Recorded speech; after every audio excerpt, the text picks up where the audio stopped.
Hi అండి. మా అమ్మ వాళ్ళ ఇంటి దగ్గర పెద్ద మునగ చెట్టు ఉందండి.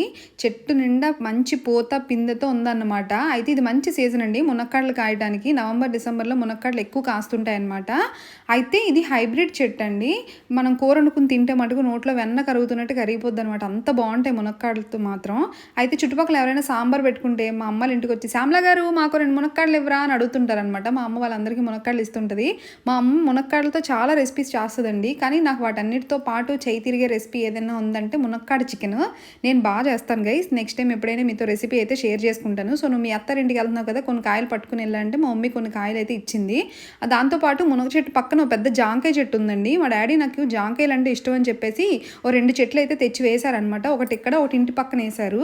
బట్ అది గోడ కడుతున్నప్పుడు కూల్చేసామండి ఆ చెట్టుని. అయితే ఈ చెట్టు జాంకాయలు అయితే చాలా తీగుంటాయి అనమాట. చాలా రోజుల తర్వాత తీసుకొని తిన్నాను మా చెట్టు జాంకాయలు. సో అంతే ఈ వీడియో. Bye bye.